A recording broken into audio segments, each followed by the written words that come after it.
تو انہوں نے یہ کھانا دے دیا۔ حضرت ابو بکر صدیق رضی اللہ عنہ نے جب تک قے کر کے اس ایک لقمے کو باہر نہیں نکالا تب تک جو ہے چین نہیں آیا۔ پوچھنے والے نے پوچھا کہ حضرت صرف ایک لقمے کے لیے اتنی مشقت اٹھائی؟ تو حضرت ابو بکر صدیق رضی اللہ عنہ کہتے ہیں کہ اگر یہ لقمہ میری موت کے ساتھ بھی نکلتا، میری جان جانے کے ساتھ بھی نکلتا تو میں اس کو نکالتا۔ کیوں؟ اس لیے کہ رسول اللہ صلی اللہ علیہ وسلم نے فرمایا کہ جو جسم مال حرام سے پلے وہ جہنم میں ضرور جلے گا۔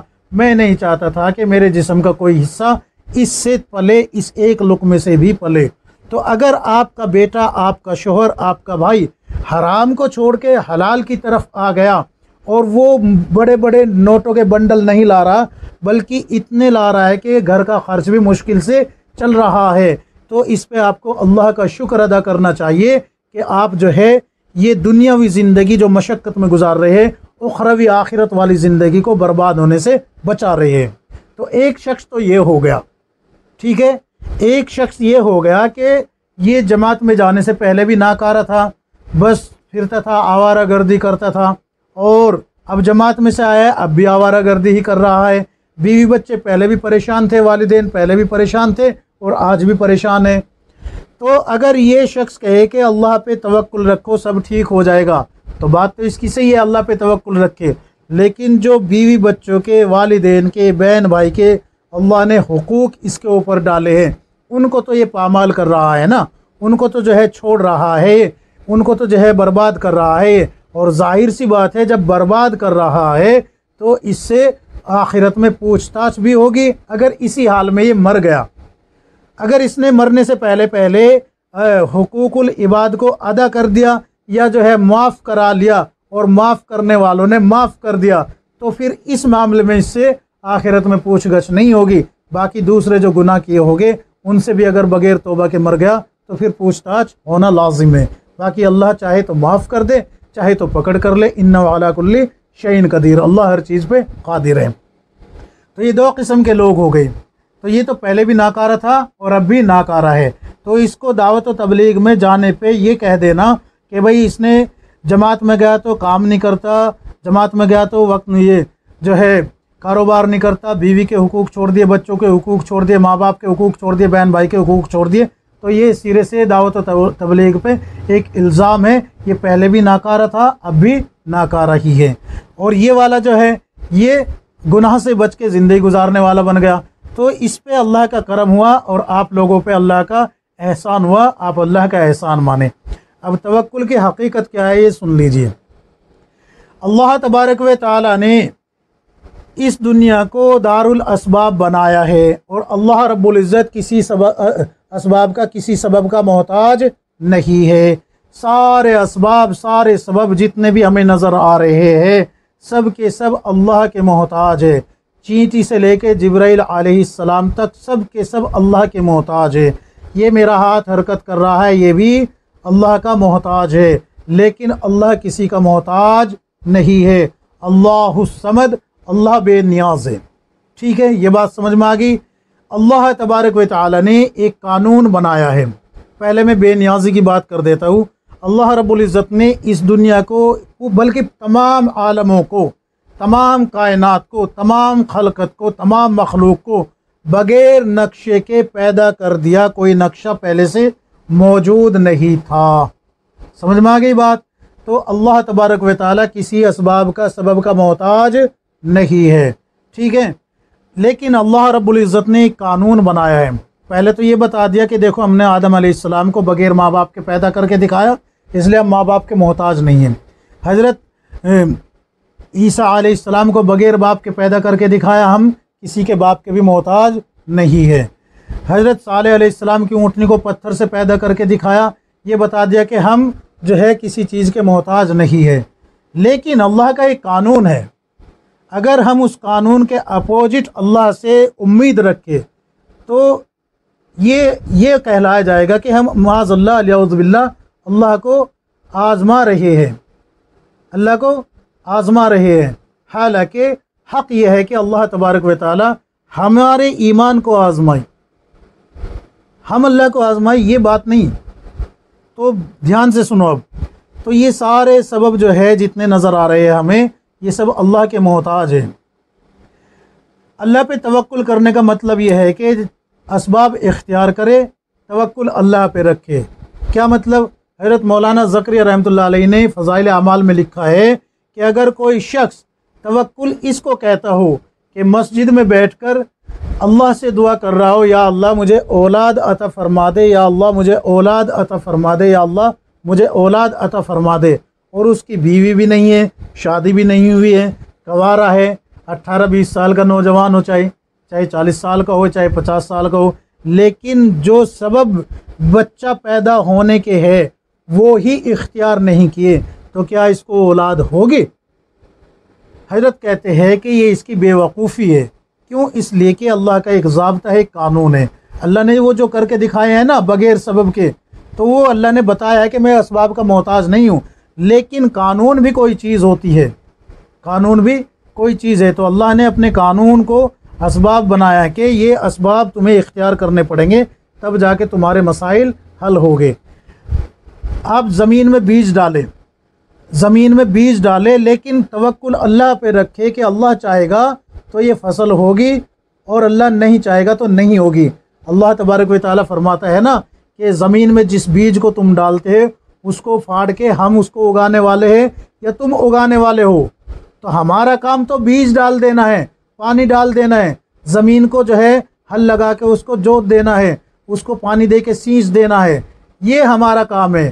فصل اگانا، پھر اس کو پکانا، پھر اس کو صحیح سالم جو ہے گھر تک کاٹ کے پہنچوا دینا، یہ اللہ کی مرضی ہے۔ ورنہ اللہ تبارک و تعالیٰ چاہے تو زمین کو حکم دے دے کہ فصل نہیں ہونی تو نہیں ہوگی۔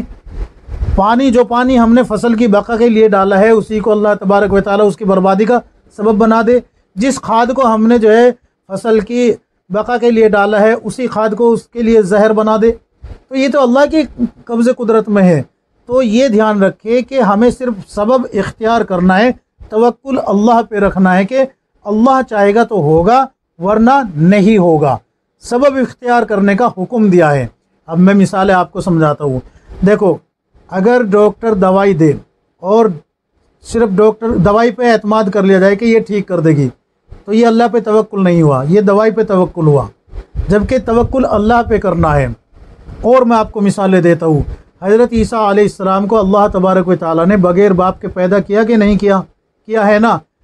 تو اللہ رب العزت اس پہ بھی تو قادر تھا نا کہ جس وقت جو ہے حضرت عیسیٰ علیہ السلام حضرت مریم سے پیدا ہوئے اور وہ جچگی کی حالت میں تھی، تو اللہ تبارک و تعالیٰ نے حکم دیا کہ اس کھجور کے تنے کو ہلاؤ، تو کھجوریں ٹپک پڑی، گر پڑی، اور حکم دیا کہ انہیں کھاؤ۔ تو اللہ تبارک و تعالیٰ اس پہ قادر تھا کہ نہیں؟ جب بغیر باپ کے بیٹے کو دینے پہ قادر ہے، تو حضرت اللہ تبارک و تعالیٰ اس پہ بھی قادر ہے کہ وہ کھجور کو بھی بغیر ہلائے تشتری میں سجا کے پیش کر دیتا، اس پہ بھی قادر ہے۔ اللہ تبارک و تعالیٰ اس پہ بھی تو قادر ہے کہ حضرت ایوب علیہ السلام کو جو بیماری دی تھی، تو اللہ رب العزت نے اس بیماری سے شفا دینے کے لیے حضرت ایوب علیہ السلام کو کیا کہا کہ زمین پہ ایڑی مارو، زمین پہ کیا مارو؟ ایڑی مارو۔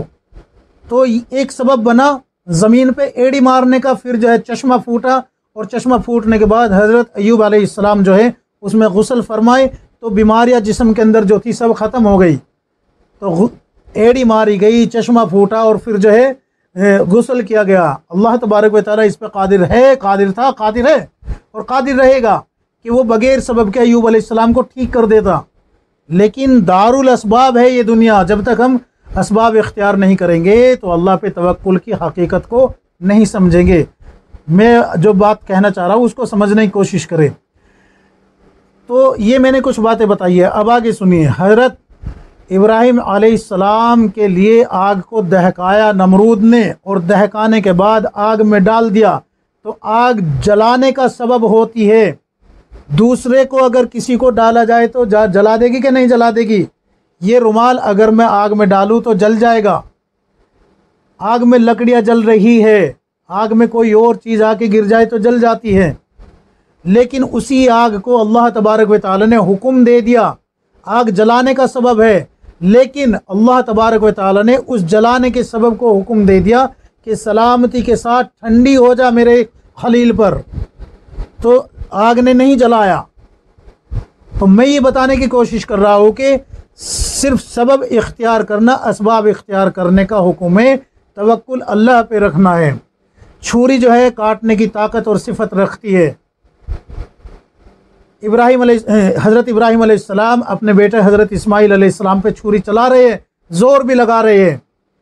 حضرت اسماعیل علیہ السلام بھی گردن اٹھا کے زور لگا رہے ہیں، لیکن چھری کو حکم ہوا کہ کاٹنا نہیں ہے، ایک رواں بھی نہیں کاٹنا، حالانکہ چھری کاٹنے کی صفت رکھتی ہے، لیکن حکم میں اللہ کی محتاج، کاٹنے میں اللہ کی محتاج۔ تو اس لیے میرے بھائیوں، جو سبب ہے وہ ہمیں اختیار کرنا پڑے گا۔ اب کوئی آدمی ایک خالی گوشت کا بڑا ٹکڑا لے کے آئے اور کہے کہ بھائی میں بغیر آگ کے پکانا چاہتا ہوں، ہاتھ میں لیا اور کہے کہ یہ پک جائے گا، تو پک جائے گا وہ جب تک کہ آگ پہ نہیں رکھیں گے، جب تک اس کی بوٹی نہیں بنائیں گے اس کی بوٹی ہو جائے گی۔ چھری کا استعمال کرنا ہوگا، تو آگ بھی استعمال کرنی پڑے گی پکانے کے لیے، کاٹنے کے لیے چھری بھی استعمال کرنی پڑے گی۔ لیکن اس کا مطلب یہ نہیں کہ ہم جو ہے انہی پہ توکل رکھیں۔ توکل اللہ پہ رکھنا ہے، یہ سبب ہے۔ اللہ چاہے گا تو چھری کاٹے گی، اللہ چاہے گا تو آگ جلائے گی، اللہ چاہے گا تو ڈبائے گا پانی، اللہ چاہے گا تو نہیں ڈبوئے گا۔ اللہ کے نبی صلی اللہ علیہ وسلم نے فرمایا، حضرت عمر رضی اللہ عنہ کی حدیث ہے، کھول کے دیکھ لیجئے، حضرت عمر رضی اللہ عنہ راوی ہے، اللہ کے نبی صلی اللہ علیہ وسلم نے فرمایا کہ اگر تم اللہ پر ایسا توکل رکھو جیسا کہ توکل رکھنے کا حق ہے، تو تمہیں اس طریقے سے روزی دی جائے جیسے کہ پرندوں کو روزی دی جاتی ہے۔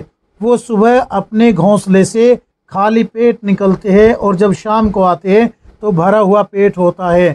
تو توکل پرندوں نے کس پہ کیا؟ اللہ پہ، لیکن گھونسلہ چھوڑ کے جانا پڑا کہ نہیں جانا پڑا؟ گھونسلہ چھوڑ کے چگنے کے لیے، دانے چننے کے لیے، اپنا پیٹ بھرنے کے لیے سارا دن محنت کرنی پڑی کہ نہیں پڑی؟ خالی پیٹ واپس نہیں بھیجا اللہ نے۔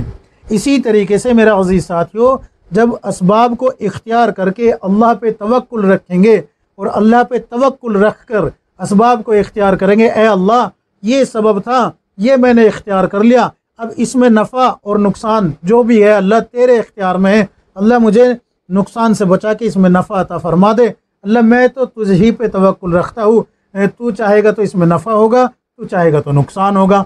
تو یہ توکل رکھنا ہے، یہ توکل نہیں ہے کہ بھئی جو ہے ہاتھ پہ ہاتھ رکھ کر بیٹھ گئے اور جو ہے کہ بھئی اللہ کھلائے گا اللہ پلائے گا۔ یاد رکھو احادیث نبوی ہے، صلی اللہ علیہ وسلم نے فرمایا کہ جو شخص فجر کی نماز کے بعد کسی سے بات کیے بغیر بیٹھا رہتا ہے، اللہ کا ذکر کرتا رہتا ہے اشراق تک، اور اشراق پڑھ لیتا ہے، ایک مقام پہ آتا ہے کہ چاشت پڑھ لیتا ہے، تو اللہ تبارک و تعالیٰ اس کے تمام دن کے کام بنا دیتا ہے، اس کی کاموں میں کفالت کرتا ہے، اس کے کاموں کو آسان فرما دیتا ہے۔ تو جو سبب ہم نے اختیار کی ہے کمائی کے، روزی کے، وہ تو ہمیں اختیار کرنے پڑیں گے، جو اللہ نے سبب بنائے ہیں ان کو اختیار کرنا پڑے گا، لیکن توکل اللہ پہ رکھنا ہوگا کہ اللہ چاہے گا تو ہوگا، اللہ نہیں چاہے گا تو نہیں ہوگا۔ یہ ہے توکل کی اصل حقیقت۔ میں نے بتایا نا، پرندے بھی صبح اپنے گھونسلے سے نکلتے ہیں اور شام کو بھرے ہوئے پیٹ آتے ہیں، لیکن وہ محنت کر کے ایک ایک دانہ چنتے ہوئے پھرتے رہتے ہیں جب تک کہ شام نہیں ہو جاتی، ان کے پیٹ نہیں بھر جاتے، وہ گھونسلوں میں واپس نہیں آتے۔ اسی طریقے سے میرے عزیز ساتھیوں، جو سبب ہے ہمیں اختیار کرنے ہوگے۔ یاد رکھو، علماء فرماتے ہیں کہ اسباب سے ہونے کا یقین یہ آدمی کو شرک میں مبتلا کر دے گا، اور اسباب سے یعنی کہ اسباب کو اختیار نہ کرنا یہ آدمی کو گمراہ کر دے گا۔